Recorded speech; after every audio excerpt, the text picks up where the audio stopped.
갈라디아서 5장 22절부터 24절까지입니다. 우리 같이 한 목소리로 봉독하도록 하겠습니다. 같이 봉독합니다.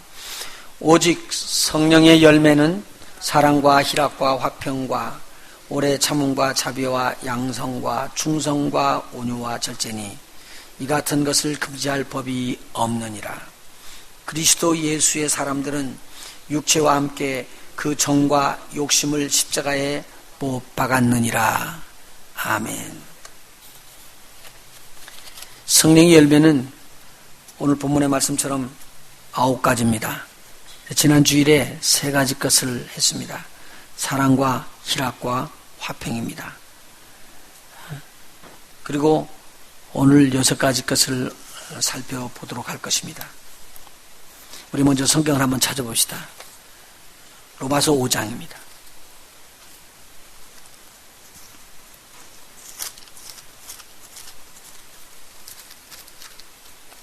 로마서 5장 3절 4절입니다.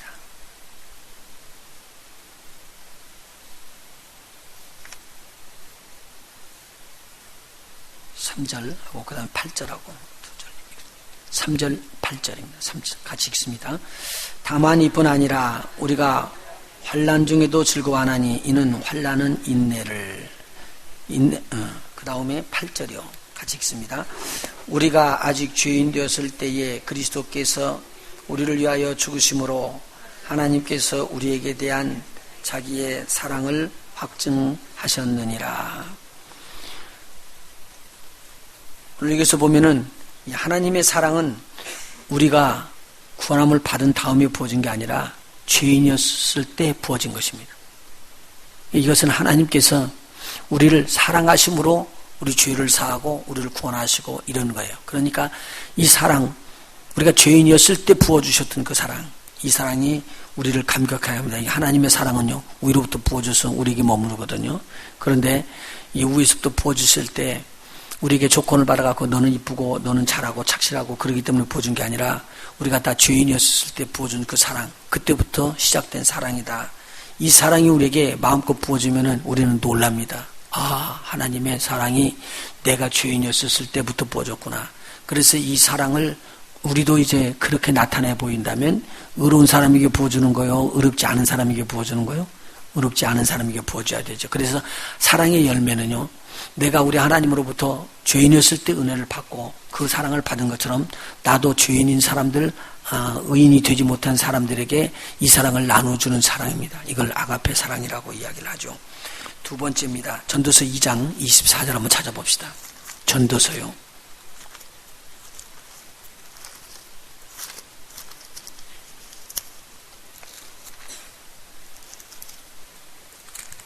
전도서 2장입니다.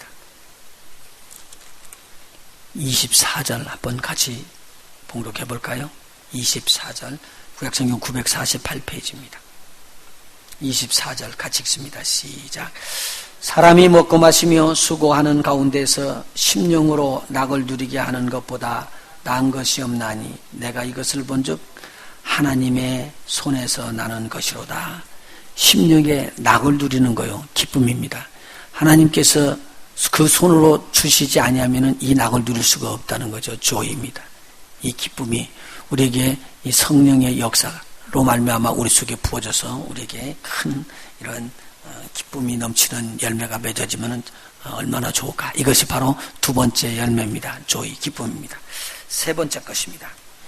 화평입니다. 고린도후서 5장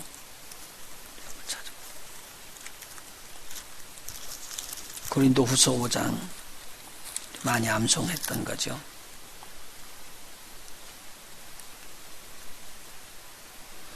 17절부터입니다. 그런즉 누구든지 그리스도 안에 있으면 새로운 피조물이라. 이전 것은 지나갔으니 보라 새 것이 되었도다.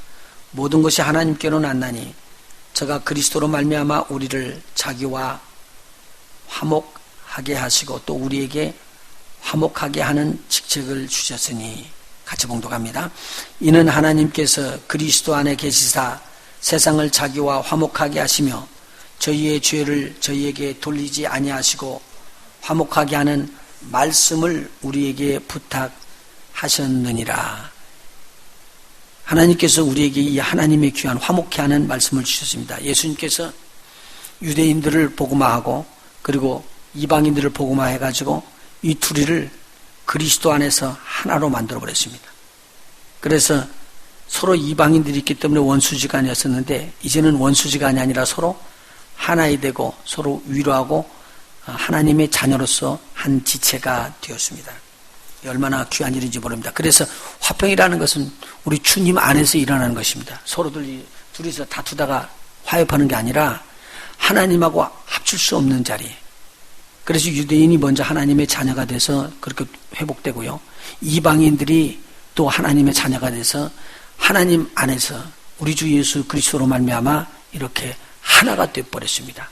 누구로요? 하나님의 지체가 되어버린 거예요. 하나님의 권속이 되어버린 거예요. 이게 화목의 큰 의의를 설명을 드렸습니다. 이 모든 걸 보면은 누구의 손에서 났다고요? 사랑, 희락, 화평이 다 하나님의 손에서 났습니다. 오늘 여기 성령의 열매는요, 우리가 세상에서 지금 수양하는 것처럼 수양에서 얻어지는 게 아닙니다. 성령께서 성령의 은혜로 말미암아 우리 속에서 하나님의 속성 속에 숨어 있는 것을 뽑아서 우리 속에다 대고 집어넣어 주시고 우리로 변화되게 하시고 우리로 하나님의 속성의 열매를 맺게 합니다. 이럴 때 이게 성령의 열매라고 말하는 것입니다. 보통 사람들은요, 인격적으로 갖춰져서 수양이 되지만 이것은 그렇게 해서 오는 것이 아닙니다. 성령의 은사는 기도하고 금식하고 열심히 하나님 앞에 순종하고 달려가면은 하나님께서 성령을 부어주시고 내가 생각지 않았던 은사가 퍽퍽 튀어나올 수 있습니다. 그런데 지체의 은사에 들어가려면 순종하는 데에다 대고 하나님의 말씀이 또 포함돼야 되고 그리고 저희들이 열심으로 지속적으로 하나님 앞에 나와서 그렇게 말씀 안에서 순종을 지속적으로 할 때 지체의 은사가 또 부어집니다. 그래서 이 교회가 이루어지고 직분을 맡은 그 직분에 대해서 일을 해나갈 수 있도록 하나님께서 은혜를 더해 주십니다. 그리고 이제 직임의 은사라고 그래가지고 이게 오중 사역에 걸려 있는 이러한 은혜가 우리에게 부어져서 하나님 앞에 이 은사가 들어오기 시작하면은 여기에는 금식도 필요하고 기도도 필요하고 하나님 말씀도 필요하고 순종도 절대적으로 필요한데 더 한 가지 붙인다면은 헌신하는 마음이 꼭 있어야 됩니다. 하나님 앞에 하나님 앞에 헌신할 때 이 직임의 은사가 저에게 들어오게 되어 있습니다. 오늘 이 성령의 역사는 성령의 은사는 내 것이 아니기 때문에 하나님께서 부어주시고 순간에 우리 전체에게도 다 임할 수도 있습니다.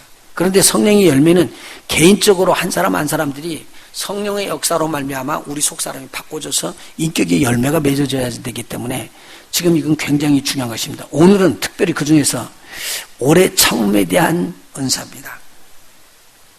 오래 참으면 마크로티메오라고 이렇게 헬라어에서는 그렇게 설명하는데 불행과 고통을 견디며 끈기 있고 그리고 용감하게 버텨나간다라는 뜻으로 설명을 합니다. 화내는 일이라든가 벌을 내리는 것 이런 것들을 더디한다는 뜻이 포함되어 있습니다. 이 열매는 하나님의 사랑을 받지 않고는 이루어질 수가 없는 열매입니다. 데살로니가전서 5장 14절에 보면은 모든 사람에 대하여 오래 참으라 그렇게 말을 하고 있습니다. 하나님의 사랑은 오래 참음으로 우리에게 나타났습니다. 복음 전파를 위해서 참으로 오랜 기다리심을 우리 주님은 가지고 계십니다. 우리 성경 한번 찾아보시죠. 베드로전서 5장, 베드로전서 3장입니다. 베드로전서 3장.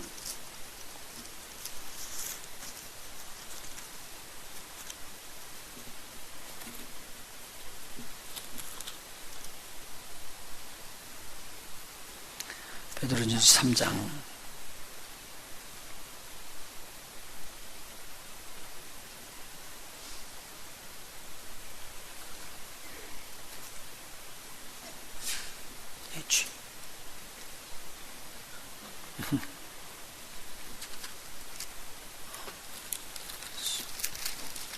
베드로 후서 3장. 자, 후서 3장 8절 9절 우리 같이 읽어나가도록 하겠습니다. 같이 한번 읽어나가죠. 사랑하는 자들아, 주께는 하루가 1000년 같고 1000년이 하루 같은 이 한 가지를 잊지 말라. 이건 압니다. 주의 약속은 어떤 이에 더디다고 생각하는 것 같이 더딘 것이 아니라 오직 너희를 대하여 오래 참으사 아무도 멸망치 않고 다 회개하기에 이르기를 원하시느니라. 아멘. 이 오래 참는다는 것은 참 인내하는 마음으로 기다리는 것입니다. 그런데 여기서 우리 하나님의 품성이 오래 참음으로 나타났습니다. 만일 하나님께서 오래 참지 않았다면 벌써 많은 사람들이 심판을 받고 형벌을 받아서 무너지고 지옥에 들어가야 될 텐데, 하나님께서는 오랜 시간을 기다리면서 참으면서 구원함을 받을 수 있도록 기다리고 또 기다리십니다. 앞에 거기 베드로 후서 3장에 보면은 많은 사람들이 우리 주님 강림하신다는 소리 오래전부터 들었다. 그런데 지금도 안 일어났다. 이렇게 이야기를 합니다. 그런데 오늘 그 주님은 그렇게 아는 사람들이 있을지라도 오래 참으면서 하루가 1000년같이 기다려줬습니다. 왜냐하면 우리들이 구원함을 다 받을 수 있도록 회개하고 다 주님 앞에 돌아오도록 그렇게 기다리고 있습니다. 이것은 오늘 우리 하나님이 우리에게 부어진 것이고요. 오래 참고 기다리시면서 우리를 그렇게 구원해 주셨다는 것을 우리가 알게 되면 우리도 그렇게 오래 참는 삶을 믿지 아니하는 자들이 주님 앞에 돌아오는 길을 갈 때에 우리가 그걸 꼭 해야 된다라는 말입니다. 사실 복음을 증거한다는 것은 이것은 일순간에 털컥 되는 수도 있지만 오랜 기간 동안 믿어지지 아니하는 사람도 있고 오랜 기간 동안 우리가 수고하고 애를 써야지 되는 수도 있습니다. 그때 우리가 이 사랑으로 그들을 접하는 복음 전함도 있어야 됩니다. 그보다도 더 중요한 것은 거듭이 나고 그리고 주의 전에 찾아오고 그리고 하나님 말씀을 배우면서 이렇게 성장하기 시작하는 자들, 어린 아이들 때에 손이 참 많이 갑니다. 그리고 그들이 성장해서 혼자 서서 그렇게 하나님의 말씀을 먹기도 하고 그리고 또 나눠줄 수 있을 정도로 되고 자기 스스로 그걸 운행할 수 있을 정도가 될 때까지는 그를 지도하고 또는 그들을 인도하는 먼저 됐던 사람들이 오랫동안 저들에게 이렇게 가르쳐주고 그렇게 배워야 됩니다. 이것은 마치 부모가 자녀를 양육하는 것하고 아주 똑같습니다. 처음에 아이들이 일어나가지고 이거 언제 걷나 그러는데 기지도 못하는 애가 조금 있으면은 여러분들이 걱정 안 해도 한 1년 되면은 걸어요. 그리고 걱정 안 해도 나중에는 숟가락도 치우라고 그러고 자기 혼자서 퍼먹는다고요. 그리고는 여기 와서 먹여주려고 그러면 아주 기분 나빠요. 자기가 먹는다고 그러고. 그러면서는 온통 다 흘리고 난리네. 그러면서도 좋다고 그래요. 그러다가 보면 나중에 지저분하지 않게끔 먹는 것도 배우고. 근데 그것이 1년 지나가면 돼요? 아니죠. 2년, 3년, 4년, 5년, 6년. 그래서 이 사랑 안에 포함되는 건데 하나님의 사랑 안에 포함되는 것인데 오래 참음이라는 단어가 나오죠. 그래서 아가페 사랑이 나오는 고린도전서 3장에 보면 사랑은 해놓고 제일 먼저 뭘 붙였냐면요. 이 단어를 붙였어요. 이 단어. 여기 쓰는 이 단어예요. 헬라어로는 같은 단어거든요. 오래 참는다. 사랑은 오래 참지 않으면 안 됩니다. 부모가 젖 먹이는데 왜 너 하루에 몇 번씩이나 먹어? 그러고는 그냥 내방개 쳐버리면 이건 자녀 못 키웁니다. 그때부터는. 그런데 그냥 안 먹어서 애절이지 뭐 그냥 안 먹어서. 그렇게 부모는 그 인내하면서 오래 참고 그렇게 나갑니다. 이것이 마크로디메오라는 헬라어에 나오는 오래 참음입니다. 이제 자기들이 하나님의 말씀을 배우고 그리고는 하나님의 말씀을 배우다가 아하 이렇게 오래 참아서 우리 부모가 나를 양육했다. 그렇게 될 때는요. 언제 알아봐요? 자녀들이요. 뭐 부모가 나한테 해주냐고 그래요. 그런데 자녀들이 부모를 이해할 때가 언제쯤이에요? 결혼해서 아이를 낳을 때. 자식을 딱 낳고 보니까 그다음부터는 이제 정신을 못 차리네. 왜요? 자기네들은 그렇게 한 번도 해본 적 없어요. 부모한테 해본 적이 없어가지고 부모가 그렇게 한지도 모르는데 아이를 탁 낳고 나면 아이들이 밤에 안 자고 우네. 그러면 말이야 이게 아주 그냥 이제 정신이 나가는 거예요. 야는 왜 안 자냐? 그러고는 뭐 막 그렇게 말하지도 않고 그 붙잡고 그냥 같이 나를 세. 누가 그거 가르쳐줘서 그렇게 해요? 안 가르쳐줘서 그렇게 해요. 그리고 막 얼르면서 애기랑 막 지내고 그렇게 하잖아요. 그러니까 마찬가지로 내가 거듭이 난 다음에 하나님의 사랑을 받은 것을 내가 몰라요. 그런데 어느 때 하냐면요. 자녀를 낳고 자녀를 키우기 시작하면은요. 알지 말라고 해도 알아죠. 그냥 그 어려운 거, 관계가 다 있는 거. 예, 그리고 아이들이 너 기저귀 그렇게 하루에 많이 버리게 그렇게 많이 싸냐? 그런 말 절대 부모들이 안 한다고요. 안 싸서 탈이지. 예.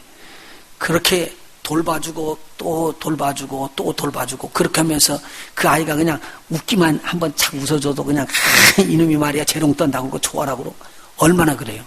이와 마찬가지로 우리가 거듭난 사람이 이렇게 잘할 때 조금만이라도 잘하고 열심히 해보려고 그러고 그리고는 막 하는 걸 보면은 마음이 막 하면서 얼마나 참 좋아진지 몰라요. 그렇게 하면서 오래오래 참아서 그들이 성장한 자리에 들어가 오래 참아 그들이 이제 결혼하고 자기가 또 자녀를 낳을 때까지 그렇게 될 때까지 기다리다가 자녀가 되면 한숨을 푹 쉬면서는 이제 진짜 컸다 그러죠. 자녀가 되는 거지. 오늘 이와 마찬가지로 오늘 우리에게는 오래 참고 기다리는 이러한 아름다운 열매가 맺어야지 됩니다. 그런데 우리 한국 사람들은 이게 잘 안 되죠. 다른 사람들도 잘 안 되지만 한국 사람들은 뭐든지 다요. 빨리. 그래가지고 지금 심어가지고 내일 먹으려고 그러네. 그러니까 심어서 나지도 전인데 막 자꾸 파다가 죽이기까지 하는 거예요. 그러니까 이거 굉장히 조심해야 됩니다. 성경에요. 오래 참는다는 말이 많이 나옵니다. 무지하게 많이 나와요. 그 말은 뭐냐면 오늘 우리가 사람들이 오래 참아야지 되는데 오래 참을 수가 없어. 급해가지고 그냥 단숨에 우리가 부자 되려고 그러고 단숨에 막 그냥 영웅이 되려고 그러고 그러거든요. 그런데 그런 일들은 성경에 나타나지 않습니다.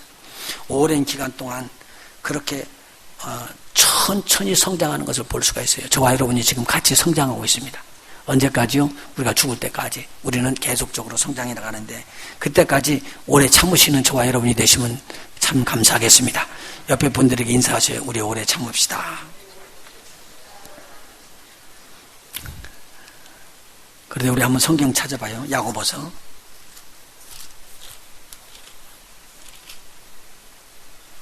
야고보서 1장입니다.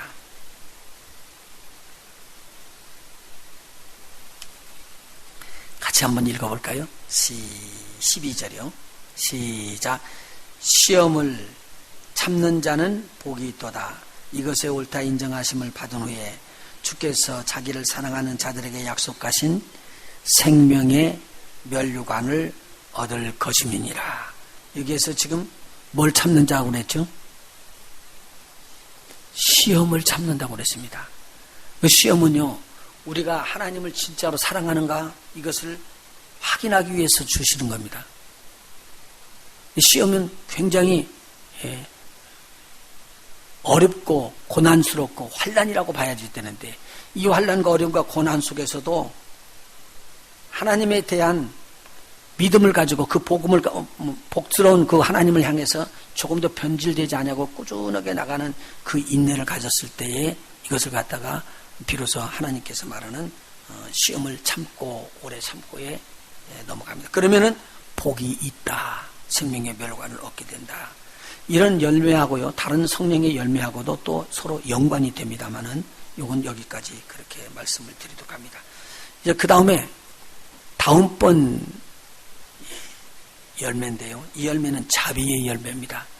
이게 아마 우리 한국 사람이라 이렇게 번역을 했다고 생각을 합니다. 자비. 그런데 자비는 kindness, gentleness라고 이렇게 표현을 합니다. 일반적으로 보니까 자비는 부드럽다 또는 친절하다 그렇기 때문에 아주 약할 것 같이 생각이 됩니다. 그런데 이것은 굉장히 강하지 않으면 못하는 것입니다. 다시 잘 설명을 드릴게요. 하나님께서 죄인을 용서하시고 용서받을 수 없는 죄를 져서 그 용서받을 수 없는 자를 용서하시기까지 하나님은 굉장히 강한 결단을 하고 우리를 구원한 것인 거예요. 하나님께서 힘이 하나도 없어서 부드러워서 우리를 구원해 주신 것이 아니라 하나님은 모든 것을 다 하실 수 있는데도 불구하고 하나님께서는 우리를 구원하실 때 하나님의 전폭적인 사랑 가운데서 이 일을 했습니다. 그러니까 우리 세상 사람들이 볼 때는 부드럽고 아주 모든 면에서 온유한 상태다 또는 친절한 상태다 이런 것으로 해석하면은 아주 부드럽고 약한 것이다고 생각할 수 있는데 이 용서를 할 수 있는 이 카인드라는 것은 굉장히 강력한 힘과 능력이 없으면 안 됩니다. 그러니까 실질적으로요. 그리고 내가 너 용서해 줬다고 하기가 이게 보통 쉬운 것이 아니에요. 그런데요, 봐요. 용서를 해놓고 나면 내가 말로는 용서를 했는데 속으로 용서가 안 되는 수가 얼마나 많은지 모르거든요. 말로는 용서를 했는데 다음번에 그 사람을 본다든가 또 보면은 돌아선다고 또 자기 갈 길로 가는 거예요. 왜냐하면 내가 마음속에서까지 완전하게 용서를 해줄 수가 없기 때문에. 그러니까 일반적으로 우리가 말로는 용서를 했다고 쉽게는 말할 수 있지만 마음속 깊은 곳에서 아무 사심 없이 용서를 해줄 수 있는 것은 그건 힘든 일입니다. 근데 오늘 거기까지 한번 깊이 한번 생각해 보세요. 그런데 여기 부분까지가 안 되면 나중에는 그 다음에 또 다음 단계가 있어요. 내가 이제 마음으로는 이제 잊어버렸는데 그렇게 생각했는데도 그 사람이 만나갖고 대화를 하다가 보면 내 안에 울컥 막 튀어나와요. 그 사람들이 말 한마디만 조금 걸리는 소리가 들으면. 그래가지고 말로 튀어나왔을 때하고 속으로 있었을 때하고 또 다르게 대화하다가 다 잊어버린 줄 알았는데 톡 튀어나오고 나오는 게 있어요. 이것이 사단이 우리에게 주는 계략이지만 어떻게 보면 이런 것이 우리를 또 열매를 맺지 못하고 콱 무너지게 합니다. 그런데 용서는 완전히 용서해서 잊어버려야지 됩니다. 그게 어떻게 할 수 있더냐? 이것은 다 거칠 거예요. 여러분도 거치고 거쳐나가는 중에 내가 용서했다라고 생각했는데 용서가 안 돼요. 그러니까요. 일반적으로 그래요. 부모가 자녀하고 이야기할 때 마음의 상처가 있으니까 내가 너 잘못했다 용서해라. 그래도 자녀들이요. 알았어요. 그리고 돌아간 다음에요. 자녀들이 금방 용서 안 해줘요. 꼭 오고 봅니다. 진짜로 했는가. 가정에서는. 그래가지고 진짜로 한 것 같이 다 나와야지만 이게 풀어지는 거예요. 그렇지 않으면 안 되는 거예요. 근데 이 부분이 넘어가기가 상당히 어려워가지고 이 사람이 마음에 내가 용서를 했는데도 마음에 또 나오고 용서했는데 또 나오고 이건 어떻게 처리하면 좋을까? 그랬더니 믿음의 선배들이 저한테 이야기를 해주기를요. 뭐라고 이야기하냐면 기도하면서 그 사람이 없는 데서 벽을 쳐다보고 그 사람을 불러가면서 나는 너를 축복한다. 나는 너를 축복한다. 너는 축복받아라. 받아라. 자꾸 그것을 하라는 거예요. 그래서 저게 무슨 너무 효과가 있을까? 그러고는 저도 이제 써갖고 용서가 안 되니까 그리면서는 막 축복을 빌어줬습니다. 축복을. 근데 사실 축복 빌기가 쉬울까요? 어려울까요? 무지개 어려워요, 이게. 그런데 그 축복을 한참 빌다가 보니까 웃으면서 축복이야. 어떻게 찡그리고 축복하는 법이 어디 있어? 웃으면서 축복해. 자기 스스로 이야기하고 막 하다 보니까 웃어지더라고. 근데 이게 별게 아닌 것 같은데 그만큼 우리 마음이 굳어 있고요. 마음이 용서할 수 있는 마음이 안 돼 있다는 거예요. 그러니까 이것이 우리 내 안에서 싸움하는 일이고요. 정말로 용서하면 탁 풀어지는 거예요. 풀어진 자녀들의 얼굴을 보면 알아요. 그리고 부부간에도 이 얼굴 보면 알죠. 그죠? 서로들 간에 친구들끼리도 얼굴이 있었던 그 얼굴이 보면은 알아요. 진정으로 풀어지면은요, 축복하는 마음이에요. 그리고 저에게 복을 빌어줄 수 있는 마음이에요. 지금 여기까지예요. 우리 주님께서는 우리를 죄인 취급하고 용서받을 수 없는 자리에서 거기서만 구원해 준 게 아니라 하나님의 자녀까지 삼아주시고 하나님의 유업을 얻을 수 있도록 다 부어줘 버린 거예요. 그러니까 이것은 전혀 다른 거죠. 나하고 마음이 상해 있는 사람이 있었는데 그 사람을 세우고 그 사람을 복 빌어주고 그 사람이 잘 되도록 밀어주고 이게 가능한 거예요. 그런데 이렇게 되는 열매를 가리켜서 뭐라고 그러냐? 카인드네스 자비라고 말한다는 거죠. 오늘 저와 여러분에게 꼭 이것이 있어야 되겠습니다. 할렐루야. 한번 마음에 맺어보도록 그렇게 해야 됩니다. 근데 이것이 사단이 아주 싫어하는 거예요. 이 용서가 들어와 버리고요. 이 친절하심, 자비하심이 들어와 버리면 이것은 안 되기 때문에 이 부분은 절대 들어오지 못하도록 용서할 수 없게끔 만들고 있습니다. 그래서 고린도후서 2장 9절에서 11절까지 보면 용서할 수 없는 마음을 사단이 우리에게 계속적으로 넣어줍니다. 그러니까요, 옛날에 있던 일이 자꾸 생각나게끔 해갖고 들어오는 거 있으면요, 예수의 이름으로 몰아내세요. 그래서 이것은 이기고 승리해 주셔야 됩니다. 고린도후서 한번 보십시오. 고린도후서 2장. 고린도후서 2장.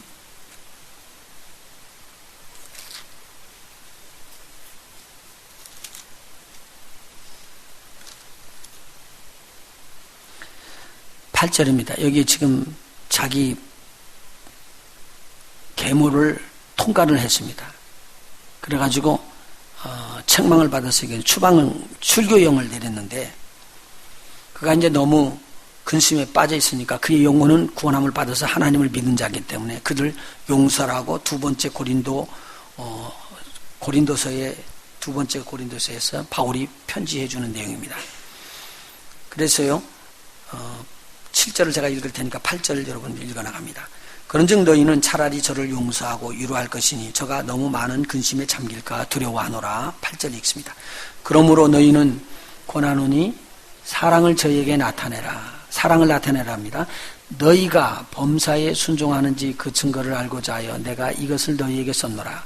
너희가 무슨 일이든지 네게 용서하면 나도 그리하고 내가 만일 용서한 일이 있으면 용서한 그것은 너희를 위하여 그리스도 앞에서 한 것이니 이는 우리로 사단에게 속지 않게 하려 함이라. 우리가 그 괴계를 알지 못하는 바가 아니로다. 그래서 사단은 우리로 용서하지 못하게끔 우리를 계속적으로 끌어갑니다. 그래서 성령의 열매를 맺지 못하게 하는 거거든요. 그런데 오늘 우리가 이 성령의 열매를 맺게 되면은 내 삶 속에서 편안함이 들어오고 평강이 들어옵니다. 꼭 이 자비의 은혜 여러분에게 꼭 맺혀질 수 있기를 예수 이름으로 축원합니다. 그 다음번에 오는 것이 양선입니다. 양선이라는 건 굿이라는 거, 굿네스라고 이야기하는데 착한 일을 하게 하심으로 맺어지는 열매입니다. 우리 성경 한번 찾아보죠. 사도행전 10장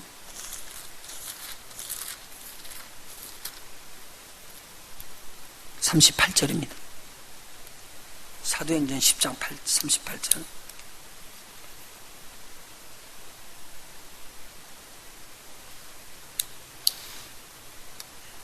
같이 한번 읽어나가 봅시다. 시작. 하나님이 나사렛 예수에게 성령과 능력을 기름 붓듯 하셨으며 저가 두루 다니시며 착한 일을 행하시고 마귀에게 눌린 모든 자를 고치셨으니 이는 하나님이 함께 하셨음이라.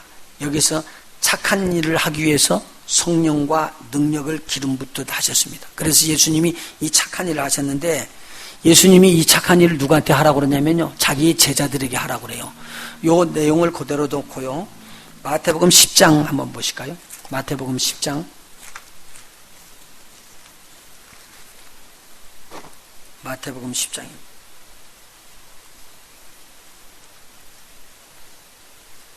7절, 8절입니다.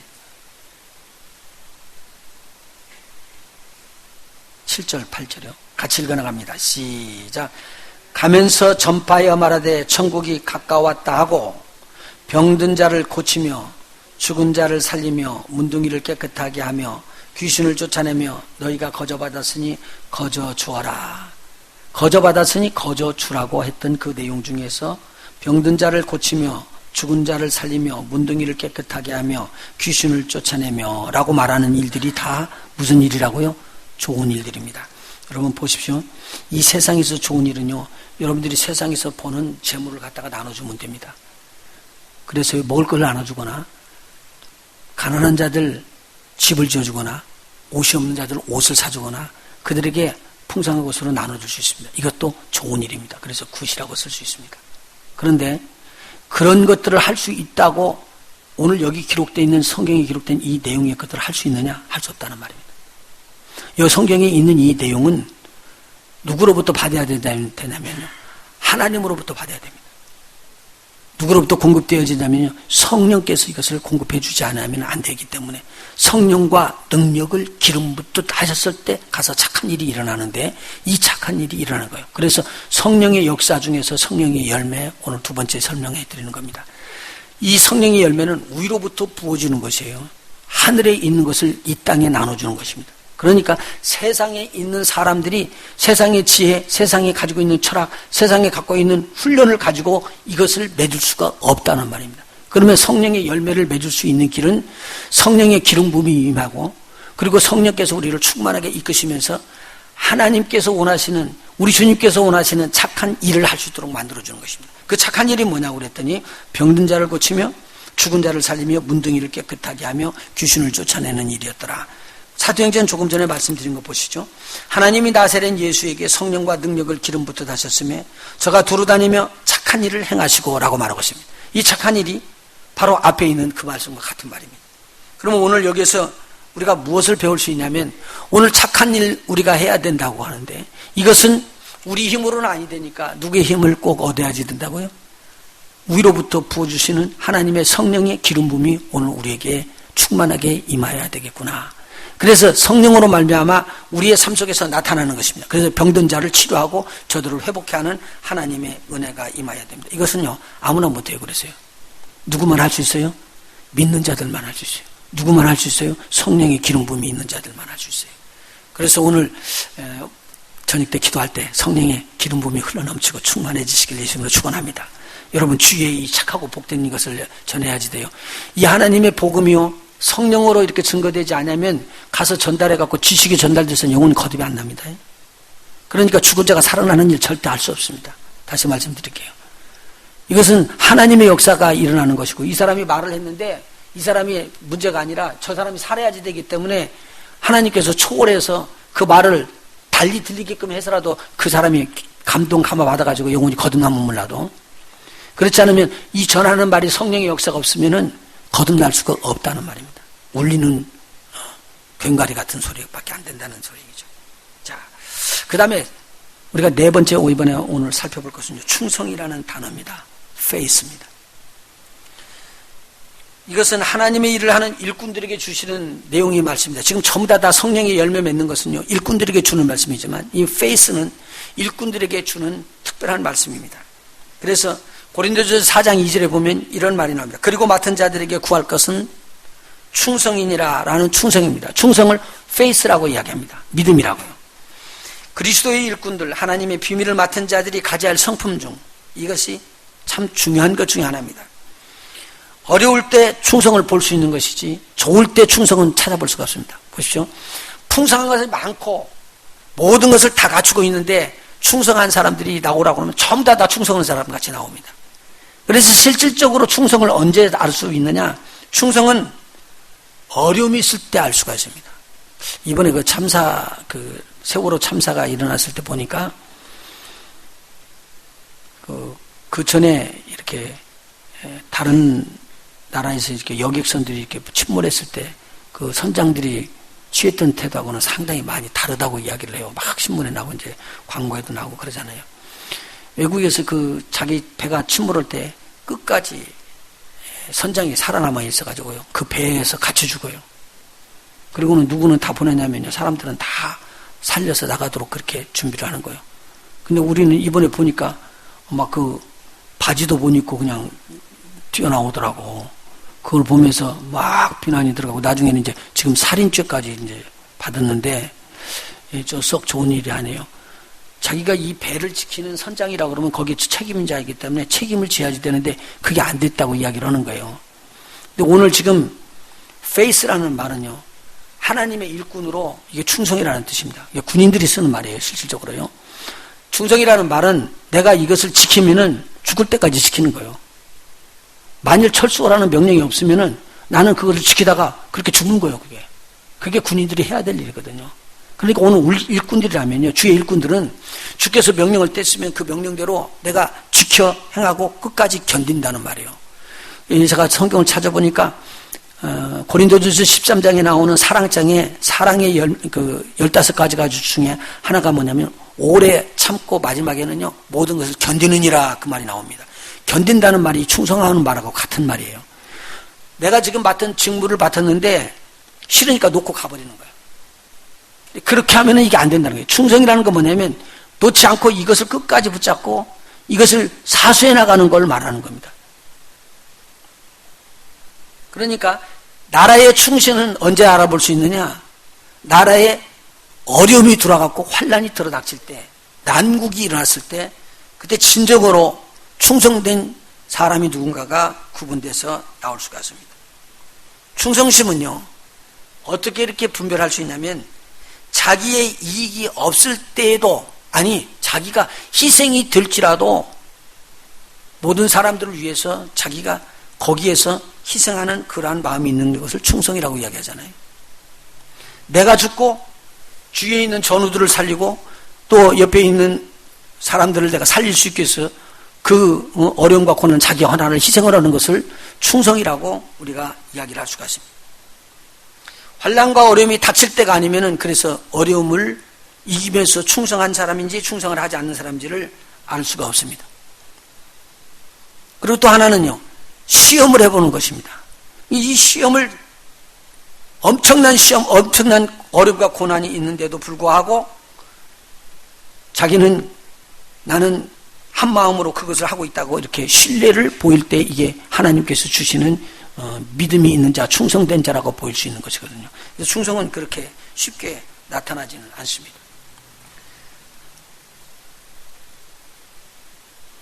이 충성에 대해서 하나님께서는 모세를 들어서 충성된 종이라고 이야기를 합니다. 나의 온 집에 충성되었다. 우리 한번 성경 찾아봐요. 민수기 12장이요. 민수기 12장.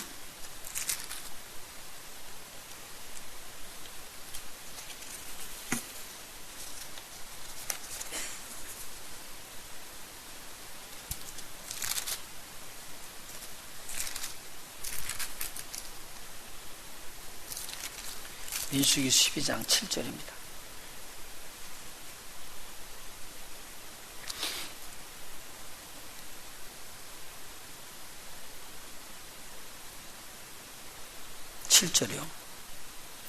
이때가 언제냐면 모세의 누이 미리암이 그리고 아론이 모세가 구수의 여자를 취하였다고 해서 저를 비난하기 시작했습니다. 그리고 비방하기 시작하니까 하나님께서 저들을 이렇게 불러 세우면서 이야기를 하는 장면이 나옵니다. 그래서 6절에 보니까요. 이르시되 내 말을 들으라. 너희 중에 선지자가 있으면 나 여호와가 이상으로 나를 그에게 알리기도 하고 꿈으로 그와 말하기도 하거니와. 7절 같이 읽습니다. 내 종 모세와는 그렇지 아니하니 그는 나의 온 집에 충성됨이라. 그렇게 온 집에 충성됐기 때문에 그와는 내가 대면하여서 명백히 말하고 은밀한 말로 아니하였다라고 이야기를 합니다. 하나님께서 누구를 지금 충성되다고 이야기했어요? 모세를 충성되다고 이야기했습니다. 그것은 보십시오. 모세는 자기가 어려움이 들어닥쳤을 때 물러나지 않았습니다. 심지어는요, 백성들이 돌을 들고 치려고 그럴 때도 물러나지 않습니다. 그리고 자기는 누구를 향해서 머리를 드냐면요, 하나님을 향해서 머리를 듭니다. 그리고 하나님께서 자기 백성을 인도하라고 끌어가라고 자기한테 이렇게 맡겼던 그 백성을 진멸해버리기로 작정했을 때 하나님 앞에 간구하면서 이 사람들 살려달라고 그렇게 이야기를 합니다. 그러니까 이 모세의 마음속에는 거기에만 마음이 들어있는 거예요. 이걸 충성이라고 말합니다. 이 충성은 그렇게 쉽게 나타나는 것이 아니거든요. 죽음의 자리에서 생명을 내놓고 나는 하나님 앞에 그렇게 할지라도 하나님을 변질되지 않게끔 나는 그렇게 믿겠습니다 라고 나갈 때 이걸 충성이라고 이야기합니다. 그래서 스데반은요, 하나님 앞에서 복음을 증거하고 맞아 죽을 때로도요, 전혀 변치 않고 하나님만 딱 바라봤습니다. 우리 주님만 바라봤더니 돌에 맞아 죽은 거거든요. 이것을 충성이라고 이야기합니다. 이게 충성은 좋은 일이 있었을 때는 다 잘 믿는 것 같아요. 그런데 진짜 충성은 어려운 일이 있었을 때 나타나는 것이고 환난이 들어 닥칠 때 나타나는 거 아닙니까? 우리 요한계시록 2장을 한번 보실까요?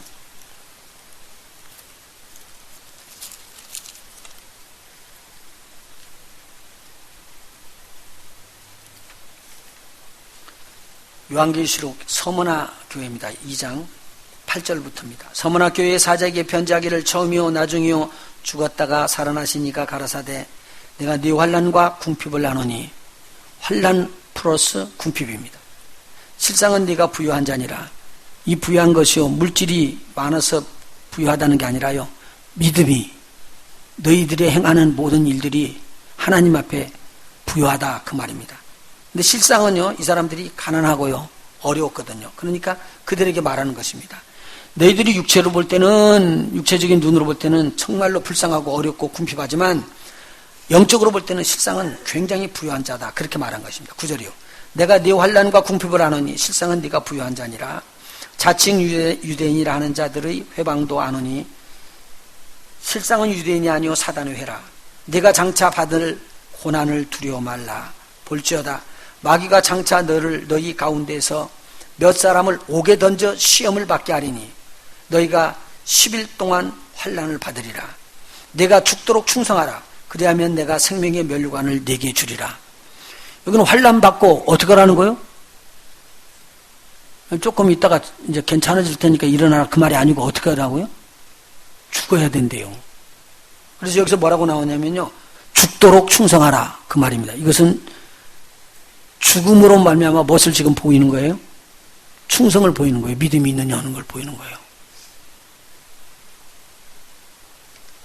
오늘 그래서 여기 내 종 모세는 충성됐다. 여기에서 이 서머나 교회에게 이렇게 충성한 자들이 있는 것을 보고 너희들에게는 생명의 멸관을 주게 될 것이다 라고 이렇게 말하고 있습니다. 오늘 이 충성을 우리의 삶 속에서 꼭 마음에 깊이 새겼으면 참 좋겠습니다. 이건 성령의 열매입니다. 하나님께서 주지 않으면 이건 감당할 수가 없습니다. 절대 맺어질 수가 없습니다. 히브리서 3장 5절 한번 보시겠습니다. 히브리서 3장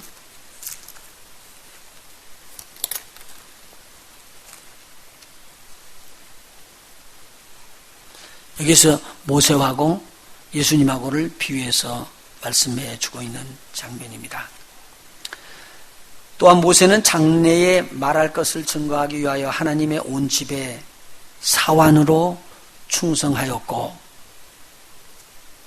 그리스도는 그의 집 맡은 아들로 충성하였으니 우리가 소망의 담대함과 자랑을 끝까지 견고히 잡으면 그의 집이라. 그래서 우리는 요 지금 내용이 무슨 말씀을 하냐면 충성된 일을 하는데 모세는 사환으로 종으로서 일을 했지만 예수님은 뭘로 했다고요? 아들로서 했다는 내용입니다. 그러면 이 하나님의 집을 지금 충성되게 보고 있는 모세가 더 마음을 많이 썼겠어요? 아들로 있었던 예수님께서 하나님의 집에 대해서 더 많이 마음을 썼겠어요? 이걸 지금 비교해 주는 것입니다. 아들과 종은 차이가 난다는 말입니다. 아무리 해도 차이가 난다는 거예요. 그 말을 해주는 거예요. 그러니까 저와 여러분이 어떤 면으로 나가라는 말이에요? 그러면요, 아들처럼 하라는 거예요? 종처럼 하라는 거예요? 아들처럼 하라는 거예요. 여기서 지금 아들처럼 하는 이것을 충성의 도를 지금 쳐주는 겁니다. 여러분, 여기서 그냥 이렇게 끝나는 게 아니라 정말로 우리가 하늘에 상급이 있다면은 이게 얼마나 충성되게 우리 하나님께서 이것을 정리해 줄까요? 우리 한번 깊이 한번 생각해 볼 일입니다. 그래서 우리의 소망이 하늘에 있다고 그것을 꽉 붙잡았다면 그 자랑할 것, 그것을 끝까지 견고히 잡아라. 어느 때까지? 죽을 때까지. 그래서 우리의 신앙은 마지막 달려갈 때 우리 주님 볼 때까지 달려가기를 그렇게 원하는 것입니다. 그러면은 그 상급을 우리 하나님께서는 절대 없게 하지 않을 것입니다. 그 다음에 우리가 배워야 될 것은 온유라는 것입니다. 온유는요, 믹네스라고 그러는데 어떤 이렇게 치리하는 그 안에서, 하나님의 치리 안에서 또는 어떤 기관의 치리 안에서 치리하는 자들에게 순종, 복종하는 것이 아주 탁월하게 될 때 이것을 가리켜서 온유라고 이야기합니다. 말들이요, 훈련을 잘 받으면은요, 전쟁터에 나가서 막 달리는데 주인이 움직이라는 대로 움직입니다. 막 옆에서 창이 막 찔리는 소리가 들리고 방패가 막 부딪히고 칼들이 부딪히는 소리가 착착착 나고 막 쨍쨍 소리가 나도 주인이 움직이라는 대로 움직이는 말이 제대로 훈련된 말이라고. 그런데 전쟁터에 나가가지고 한참 싸우는데 놀래가지고 말이 뛰면은 그건 이제 전쟁에 나간 용사가 죽는 거죠. 그래서 전쟁터에서 전혀 움직이지 않도록 막 말을 자유자재로 위에서 주인이 움직이면은 움직이는 대로 그렇게 순종하고 나가는 그것을 온유라고 이야기합니다. 온유라는 건 뭐냐면 하나님의 말씀이 부딪혔을 때 그 말씀대로 아멘 하고 움직이는 거예요. 아멘 하고 움직이는 거예요. 그래서 바람이 불면은 바람이 부는 대로 넘어가지고 또 이쪽에서 바람이 불면 넘어가지고 그러면서도 자기가 지킬 자리는 꼭 지키는 거, 이걸 온유라고 이야기합니다. 온유는 겸손이 없으면 절대로 온유할 수가 없다는 말입니다. 다시 말씀드리면요, 하나님께서 말씀 드렸을 때 하나님은 나의 위에 지상의 최고의 권위자다. 그분이 말하면 나는 다 듣는다 라고 말하기 전에는 이 온유가 일어나지 않는다는 말입니다. 이것은 아주 겸손한 마음으로 그분이 내 위에서 최고의 권세를 가지고 계신 분이기 때문에 그분이 말하면 나는 죽음까지도 내놔 라고 이야기하는 이 온유라고 말합니다. 이 세상에서 제일 온유한 자라고 이렇게 평을 받았던 사람이 모세인데요. 모세가 그렇게 훈련을 받은 겁니다. 40년 동안 애굽의 큰 문화에서 훈련을 받았던 그것을 하나님이 인정 하나도 안 합니다. 그리고 거기서 도망 나와가지고 미디안 광야에서 들어갔을 때 미디안 광야에서 고난 속에서 40년을 훈련하면서 완전히 모세를 낮추고 겸손하게 만듭니다. 그리고도요, 내가 너를 택해서 이제 애굽의 구원자로 보낸다 이야기하니까 못 간다고 이야기해요. 입은 내가 이제 말도 잘 못하고 입이 떨떨떨거리고 그러니까 입이 내가 말을 못해서 못 갑니다. 하나님께서 뭐라고 말을 하세요? 네 입은 누가 졌냐? 하나님께서 말씀하시는 거예요. 그러면서 저에게 하나님이 어떤 분이시라는 걸 다 보여줍니다. 손을 집어넣었다 빼니까 어떻게 돼요? 손이 문둥이가 들어서 또 다시 집어넣었다 빼니까 깨끗해지고 그러면서 초자연적인 능력을 보여줘요. 지팡이를 집어 던지니까 뱀이 돼요. 뱀이 된 꼬리를 잡으니까 다시 지팡이로 되는 일들을 보여주면서 이렇게 내가 너와 함께 올 거 이런 하나님이 너와 함께 한다는 걸 알려줬습니다. 그러면서 하나님 앞에 훈련을 받는 거예요. 10가지 재앙이 애굽에 때려졌을 때 애굽 사람들도 훈련이 되지만 누구도 훈련이 되냐면 모세도 훈련이 됩니다. 하나님 앞에서 이런 기적을 내는 하나님을 보면서 하나님이 말씀하시면 모든 것이 된다는 걸 알게 되는 거예요. 그래서 홍해를 가려는 기적을 보입니다. 그랬을 때 이스라엘 백성이 지금도 이야기하는 우리를 홍해를 건너서 인도한 하나님을 지금도 기억하고 있거든요. 그리고 지금도 머리다 차고 경문을 해가지고는 암송하고 있는 내용이 뭐냐면 하나님의 살아계심을 이야기하는 거예요. 지금도요, 그 사람들이요. 그러면서 우리를 애굽 땅에서 홍해를 건너서 우리를 이끌어 오신 하나님이시다. 그렇게끔 그 사람들은 기억하고 있습니다. 지금도 기억하는 거예요. 자자손손이 그걸 계속적으로 넣어주는 거예요. 이게 굉장한 기적이라는 거죠. 그러니까 이 모세는 이렇게 훈련을 받아지면서 이 땅에서 하나님께서 말씀하시면 네 맞습니다라고 그렇게 순복하고 엎어질 수 있는 자, 그렇게 온유한 자는 모세 위에는 없다. 모세가 가장 득심하다라고 이야기를 해줍니다. 오늘 민수기 12장 읽었을 때 있죠. 7절 읽었는데 이 3절 한번 읽어보시죠. 민수기 12장 3절입니다. 1절, 2절 읽어나갈 테니까 3절을 여러분 같이 읽어요. 모세가 구수 여자를 취하였더니 그 구수 여자를 취하였으므로 미리암과 아론이 모세를 비방하니라. 그들이 이르되 여호와께서 모세와만 말씀하셨느냐 우리와도 말씀하지 아니하셨느냐 하매 여호와께서 이 말을 들으셨더라. 3절 같이 읽습니다. 이 사람 모세는 온유함이 지면의 모든 사람보다 승하더라. 지금 같은 사역자인 줄 알았었어요. 모세도 하나님이 불렀고 하나님이 음성 주셨고 여기에 보니까 미리암과 아론도 똑같은 줄 알았습니다. 그런데 하나님은 어떤 자들에게 은혜를 베푸세요? 하나님에게 온유한 자가 그렇게 귀중한 거예요. 하나님은 이 온유의 훈련을 모세를 통해서 다 시켜놓고 이 모세를 들어서 이스라엘 백성을 인도하게끔 만드신 것입니다. 그런데요, 우리 예수님께서 우리에게 이렇게 이야기합니다. 수고하고 무거운 짐진 자들아 다 내게로 오라.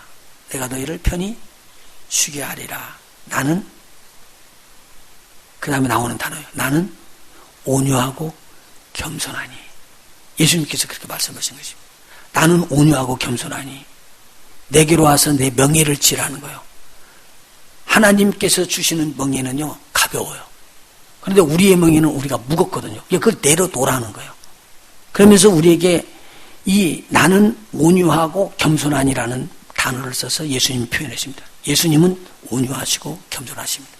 다시 말씀드려서 하나님 말씀하시는 대로 그대로 움직일 수 있도록 그렇게 하는 거예요. 자, 이 말은 무슨 말이냐면 오늘 우리가 하나님의 성령의 인도를 받으면서 성령으로 계속적으로 충만해지고 성령의 인도를 받게 되면 우리는 하나님 말씀하고 도전을 받습니다. 계속 부딪혔을 때 하나님의 말씀을 무시해버리게 되면 하나님의 말씀이 여러분의 삶 속에서는 전혀 역사 안 합니다. 그냥 지나가는 것밖에 안 하죠. 그런데 오늘 이 하나님 말씀이 부딪혔을 때 그 하나님의 말씀 부딪히는 걸 붙잡고 그것을 해보려고 노력하고 그렇게 하면서 순종하기 시작하면은 이제는 순종하는 것이 자꾸 늘어나게 됩니다. 그럼 하나님께서 말씀하시면 순종하고 말씀하시면 순종하고 그렇게 될 때 이런 자들을 뭐라고 그러느냐? 길들임을 잘 받았다고 그래요. 하나님 말씀에. 말이 마치 훈련을 받은 것처럼 온유한 말이 되어버리는 것입니다. 아무리 바깥에서 막 야생으로 켰을지라도 주인의 손에 잡혀서 잘 훈련이 되어지니까 전쟁터에 나가서 두려워하지도 않고 주인이 명령 떼는 대로 죽을 때까지 뛰는 거예요. 그렇게. 그것을 온유라고 이야기하는 거예요. 하나님의 말씀이 떨어지는 순간에 내가 그렇게 하겠습니다라고 온유한 자리로 들어가는 자, 우리 하나님께서 하나님의 일을 위해서 쓰실 수 있는 자들입니다. 저와 여러분이 그런 자리로 나가셨으면 좋겠습니다. 여러분의 가정 속에 여러분을 통해서 하나님의 말씀이 타고 들어가면서 복이 임하기를 원하고 어려움이 몰아져 나가는 하나님의 복의 채널들이 되시길 예수님으로 축원합니다. 온유할 때만 일어나는 것입니다. 굉장히 하나님께서 이런 온유한 자를 찾고 있습니다. 마지막으로 우리 절제에 대한 열매입니다. 절제는 하나님의 말씀대로 할 것은 하고 하지 아니할 것은 않는 규모 있는 행동을 말하는 것입니다. 이것이 내 삶 속에서 들어오는데요. 내가 지금 안 해야지 그렇게 해서 세상으로 말하는 그러한 절제를 해서 오는 것을 말하고 있는 것이 아닙니다. 하나님께서 하나님의 능력을 우리에게 부어주시지 아니하면은 이 능력이 우리에게 들어올 수가 없다는 말입니다. 이 절제를 우리가 또 알고 있어야지 됩니다. 오늘 예수님께서 마태복음 7장에 보면 이렇게 말씀하시고 있습니다. 7장 21절에 나더러 주여 주여 하는 자마다 천국에 다 들어갈 것이 아니요 다만 하늘에 계신 내 아버지의 뜻대로 행하는 자라야 들어가리라. 그렇게 말하고 있습니다. 어떻게 해야지만 들어간다고요? 아버지의 뜻대로 행하는 자라야 들어가리라. 그런데 이분이요, 주여를 불렀고요. 그리고 귀신도 몰아냈고요. 하나님 앞에서 능력을 다 행했습니다. 사람 앞에서 능력을 다 행했습니다. 그런데 오늘 우리 주님께서는 뭐라고 말하냐면요, 나더러 주여 주여 그렇게 한다고 천국에 다 들어가는 것이 아니고 아버지의 뜻대로 행하는 자라야 들어갈 것이니라라고 말하고 있습니다. 그러니까 오늘은요, 사람들이 보기에 절제를 잘한다고 하는 것보다도 하나님께서 보시기에 하나님이 이것은 하는 일이다, 이것은 하지 말아야 되는 일이다라고 말할 때 나는 하지 말아야 되는 일이다 그러면 안 해야지 되고 해야 되는 일이다 그러면 해야 된다는 거예요. 그런데 이것을 양쪽을 붙잡지를 못하고 있기 때문에 어려워지는 거예요. 근데 만일의 경우에 내가 하나님께서 원하시는 대로 딱 할 수 있었을 때 그걸 붙잡고 그렇게 행하는 것은 이걸 절제라고 이야기합니다. 이 절제는요, 막 안 하게끔 하는 것을 전부 다 절제라고 생각하는데, 절제의 정의는 이게 나쁜 일이기 때문에 하나님 보시기에 안 해야지 될 일이면 안 해야지 돼요. 그리고 이것은 하나님 보시기에 꼭 해야 될 일이면 그걸 해야 되는 게 그게 절제예요. 근데 오늘 보세요. 하나님의 뜻대로도 아니고 내 마음의 뜻대로도 안 오고 내 육체대로 그렇게 가버리는 거예요. 그리고는 이제는 뭐 내 뜻대로 이만큼 살았는데 뭐 내버려 두세요. 나도 이제 그냥 이대로 살아면 되는 거 아니겠어요? 포기해버린 사람이 있어요, 자기를요. 그런데 오늘 이거 하나님 말씀 굉장히 중요합니다. 내가 우리 주님 만나는 그 순간까지 내가 변화받으면은 하늘의 상급입니다. 우리가 거듭나고 난 다음에 다 똑같은 거 아닙니다. 거듭나고 나서 다 하늘나라 가면은 하나도 등급 없이 모든 사람이 다 똑같다고 생각하는 착각하지 마십시오. 하늘나라 가면 틀림없이 상급을 심판받을 것입니다. 우리가 하늘나라에 올라가니까 대표적으로 이야기하죠. 금, 은, 보석으로 지은 사람이 있고 어떤 사람은 나무, 집, 풀로 지은 사람이 있습니다. 그런데 불이 공력을 시험하면서 확 태워지는데 거기서 어떤 것들은 타버리죠. 나무도 집도 풀도 타버립니다. 그런데 금, 은, 보석은 그대로 남습니다. 그래서 그들에게 상급을 주는 것이에요. 그런데 나무나 풀이나 집으로 그렇게 지었던 사람들은 불이 다 타고 나니까 남는 게 하나도 없다는 거예요. 그런데 거기에 성경이 뭐라고 말하냐면 이 사람들은 그래도 구원함을 받는데 부끄러운 구원을 받고요. 그때 해를 받는데요. 본인이 얼마나 억울하든지. 왜? 내가 질 때 예수 그리스도로 말미암아 반석이 돼가지고 저 사람 그분은 보석으로 짓는 사람과 똑같이 나도 예수 그리스도의 반석은 똑같은 반석이었었는데 나는 나무로 짓고 풀로 짓고 집으로 지었다는 거예요. 불의 공력은 하나님께서 하시는데 하나님께서 하시는 순간에 저기 있는 사람은 금, 보석, 은으로 지어져서 남아있는데 내 것은 다 타버리고 없어졌다는 거예요. 그러고 나니까 자기는 구원함을 받았는데 너무 부끄러운 것이죠. 그래서 이러한 부끄러움을 당하는 것을 이야기를 해주고 있는 것입니다. 오늘 절제는 얼마나 중요한지 모릅니다. 내가 이거 절제할 때 절제하지 않음으로 말미암아 덕을 세우지 못하는 일이고 막 파괴가 일어나고 내가 들어가는 곳곳마다 문제가 일어나고 파괴가 일어나는 일이 일어난다면 이 절제는 우리에게 얼마나 중요한지 모릅니다. 내가 들어가는 곳에 하나님께서 주시는 평강이 임하고 하나님의 은총이 임했다면 이거보다 더 귀한 일이 어디에 있겠느냐. 그래서 하늘에 가서요, 상급 줄 때 아마 우리 주님께서 이걸 따지지 않겠는가. 네가 지금 그때 하고 싶었었는데 모든 사람을 위해서 네가 안 했지. 그리고 너 혼자서 머리를 숙였을 거야. 근데 그때도 우리 주님은 보고 계셨을 것이다. 그래서 상급은 그것으로 나타납니다. 내가 막 기분 좋아서 혼자서 떠들고 혼자서 막 박수를 치고 그렇게 잘 즐겁게 놀면서 이렇게만 하나님께서 인정되겠다 그랬는데 하나님께서 보시기에 너 그거 아닌데 나는 그때 네가 좀 쉬라고 그랬거든.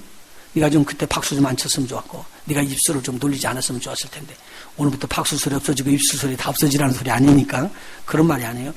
만일 그렇게 됐을 때는 우리 하나님께서 그것을 인정하지 않기 때문에 굉장히 큰 슬픔에 빠졌을 것이다 라는 말입니다. 우리 고린도전서 3장 한번 보십시오.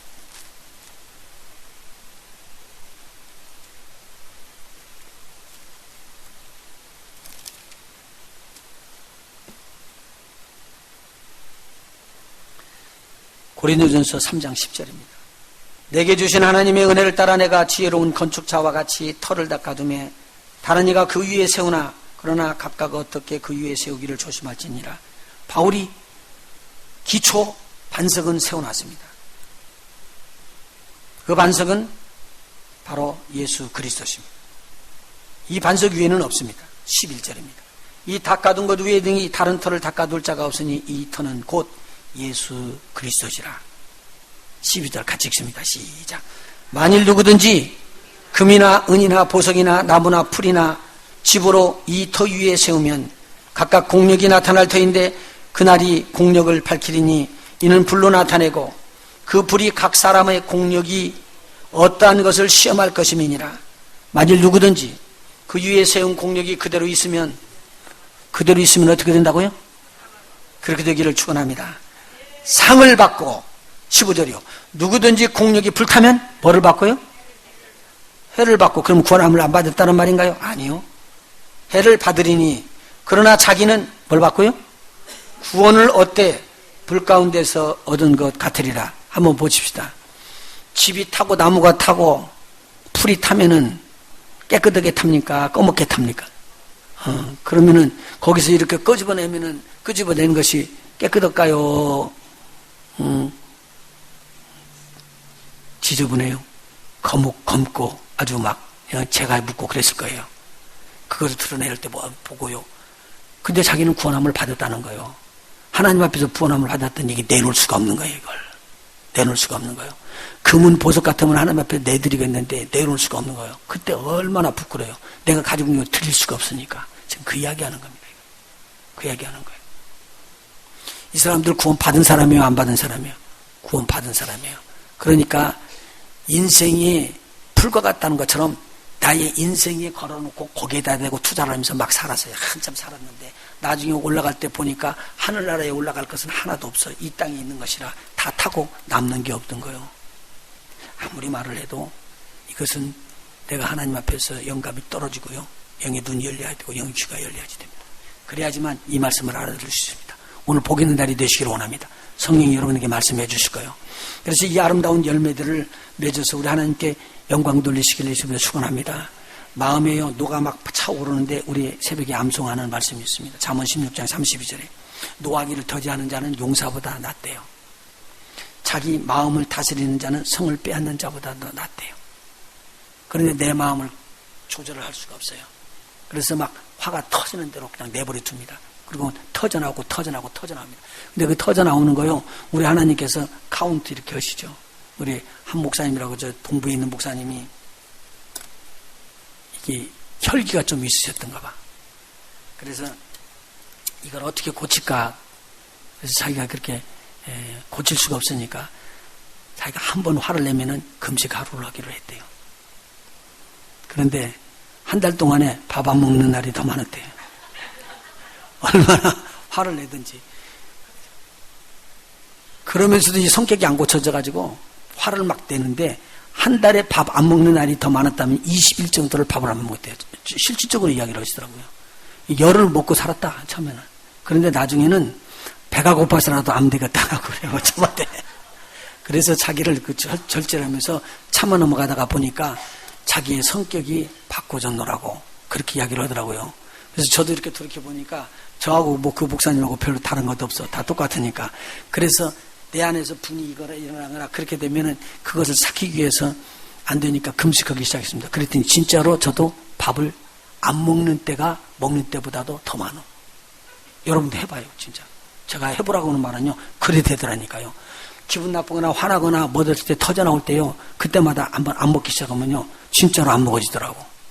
그런데 또 금식하면서 안 하려고 그러면은 좀 잘 참아줘야지 되는데 더 안 참아줘. 이상하게 더 안 참아져갖고 막 이러고 터지고 나와요.